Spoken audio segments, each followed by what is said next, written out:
Halo guys, Assalamualaikum warahmatullahi wabarakatuh. Kembali lagi di channel Maret 27. Nampaknya si Tompel Ahmad Khosinuddin ini benar-benar kecewa berat dengan langkah Rismon Sianipar guys, yang memilih berdamai dan meminta maaf ke Pak Jokowi.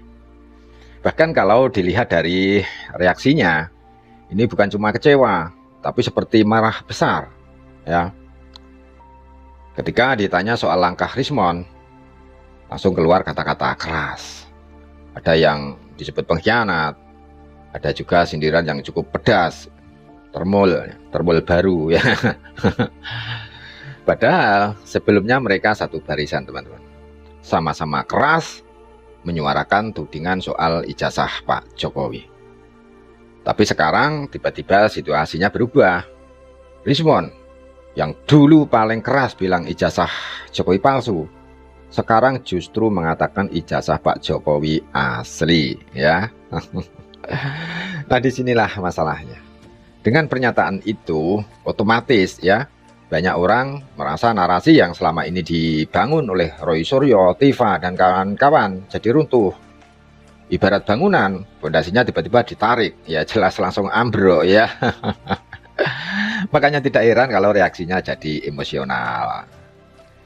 Karena ketika orang yang dulu paling keras bersuara tiba-tiba berubah, publik juga langsung mulai mempertanyakan semuanya. Sekarang yang jadi pertanyaan sederhana, kalau dulu teriaknya palsu, sekarang bilang asli, berarti selama ini sebenarnya yang benar yang mana? Nah, ini yang sekarang lagi ramai dibahas publik guys. Tapi ingat, sekali Anda berdamai dengan saudara Joko Widodo, maka selamanya Anda akan distigma oleh masyarakat tidak konsisten, atau bahasa lainnya hari ini pengkhianat, mengikuti apa yang sebelumnya dua orang yang sudah mendahului perdamaian dengan kubu Solo begitu. Nah, tapi dalam konteks kenapa dia mengambil keputusan itu, tentu kami tidak bisa terlalu jauh karena Bang Boy terakhir memang Rismon tidak sama dengan kami. Jadi Rismon membentuk tim baru yang dipimpin oleh Refli Harun dan Jahmada Girsang. Dan konon kemarin dia mengajukan restoratif justice itu bersama Jahmada Girsang. Artinya perubahan itu kami tidak tahu, tapi kami membaca ada latar pelaporan terhadap dirinya berkaitan dengan ijazah S2, S3 di Jepang yang diduga bermasalah itu. Jadi kalau itu persoalannya, ya saya mau tegaskan, mau ijazahnya Rismon, mau ijazahnya Roy, mau ijazahnya Jokowi, kalau palsu itu pidana, apalagi ketika ijazah tersebut digunakan dalam konteks untuk mendapatkan jabatan. Entah itu jabatan akademik misalkan di kampus, atau apalagi jabatan publik sebagai kepala negara, presiden, 2 periode bahkan.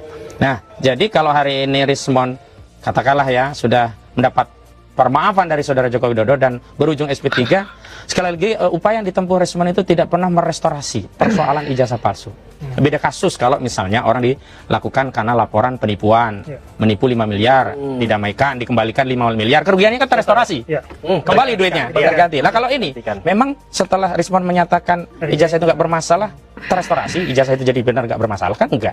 Atau kasarnya, bahasa kasarnya, apakah ijazah yang palsu bisa menjadi asli hanya karena adanya restoratif justice, dan bahkan nanti kalau di follow up dengan terbitnya SP3, ini kan persoalan kebangsaan yang tidak pernah bisa dijawab hanya dengan restoratif justice, perdamaian atau penghentian perkara dan seterusnya. Makanya kemarin ketika ada yang meminta ya SP3, kami menyatakan loh nggak ada dari kami minta SP3, nggak ada juga dari kami untuk minta maaf. Dan hari ini ditegaskan kami tadi ke Polda, konferensi pers di Polda, penegasan diantaranya adalah bahwa Roy Suryo, Kurniatir Koryani, Rustam Effendi, Rizal Fadil tetap konsisten dalam garis perjuangan yang sebelumnya mereka memang meniti jalan perjuangan ini. Terlepas ada lagi meminjam bahasa ya di netizen lah, nambah satu lagi termul begitu, terlalu Rismon Sianipar begitu.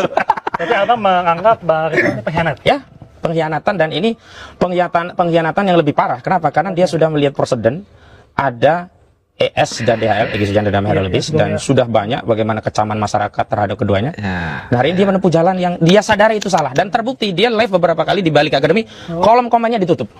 Dan saya pastikan kalau komennya dibuka itu segala cacian makian mungkin masuk, dia nggak tahan juga. Rupanya saya melihat ada sikap batin sebenarnya Rismon ini mengaku dia salah, tapi apa mau dikata, dia mungkin terpaksa. Nah makanya saya tidak ingin kalau ini nanti dianggap sebagai barter ketika ini misalkan didamaikan SP3 dan kasus Yamaguchi-nya itu dicabut. Enggak, jalan aja Bang Boy itu kasus. Tadi kita udah konfirmasi Mas Boy. Kita minta itu jalan, dan yang Jokowi juga jalan, nggak boleh dengan di SP3-nya Rismon misalnya kalau dianggap selesai, enggak, karena nggak akan merestorasi yang palsu menjadi asli gitu. Persoalan intinya nggak terjawab. Apalagi nanti membangun narasi ya jelang Ramadan kita saling memaafkan. Memaafkan dalam konteks moral iya, tetapi memaafkan dari sisi kesalahan hukum, apalagi ini berdampak kepada bangsa dan negara, dan ini akan menjadi legacy berbangsa kita yang kita wariskan kepada anak cucu kita, tidak bisa. Bukan masalah maaf atau tidak, belum ada yang dibuktikan, belum ada putusan pengadilan berkekuatan hukum tetap.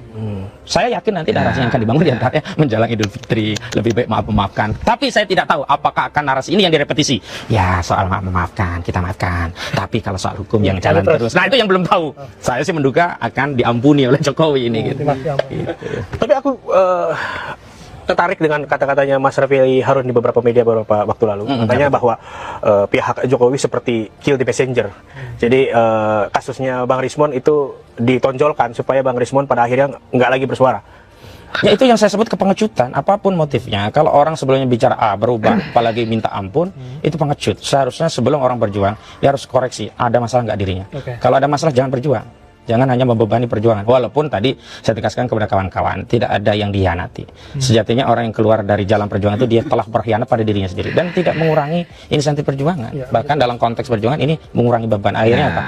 Terverifikasi bahkan tereliminasi secara alamiah. Mana sih sebenarnya orang-orang yang keras dan memang dibuktikan bahwa dia konsisten atau sekedar keras tapi tiba-tiba hanya dengan laporan polisi lembek begitu. Ada tanggapan nggak Mas Boy? Ada tanggapan ini dari Mas Udin soal Sebelum melanjutkan ke yang lain, saya selaku koordinator non litigasi berkaitan dengan peristiwa pengajuan permohonan restoratif justice yang diajukan oleh Rismon Sianipar dan pengacaranya, saya sampaikan beberapa sikap dari tim kami sebagai berikut. Pertama, kami tegaskan bahwa berita di mana Rismon Sianipar mengajukan permohonan restoratif justice bersama pengacara bukanlah pengacaranya itu dari kami.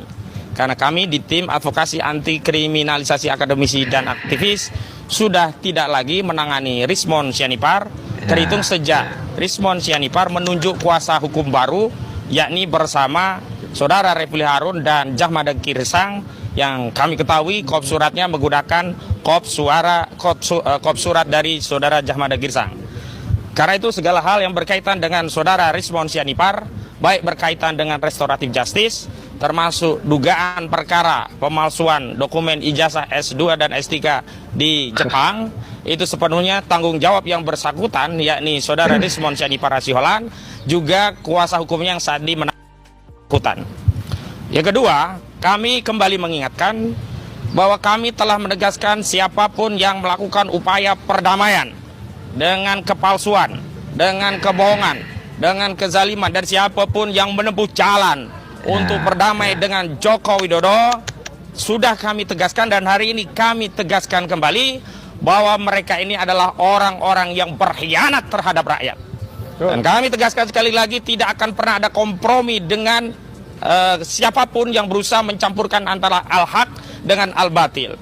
Dan kami tegaskan bahwa penyelesaian hukum dalam sengketa ijazah palsu Saudara Joko Widodo harus diselesaikan melalui putusan pengadilan yang berkekuatan hukum tetap, sehingga tunai sudah kewajiban moral bangsa kita sebagai anak bangsa untuk menuntaskan kasus ini di era kita dan tidak menjadi warisan sejarah buruk bagi generasi selanjutnya.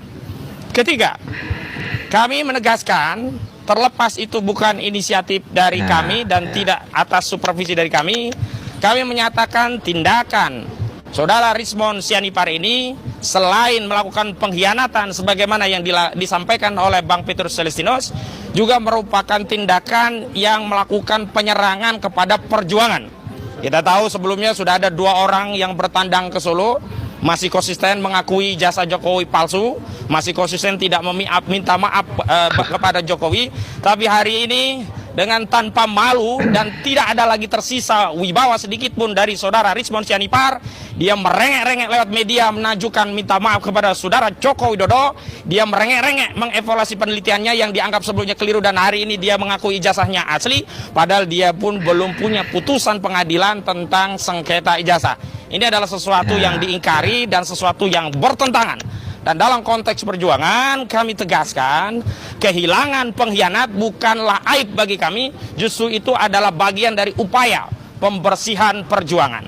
Keempat, sejak awal komitmen di tim advokasi kami berjuang karena nilai-nilai, karena value, nilai-nilai kejujuran, kebenaran, keadilan, nilai-nilai menolak kepalsuan, menolak kebohongan, menolak segala bentuk kezaliman yang selama ini sudah diproduksi oleh rejim Joko Widodo selama 10 tahun berkuasa. Dan kami sangat berharap dengan perjuangan ini bisa mengevaluasi 10 tahun periode kezaliman itu dan tidak akan terulang lagi.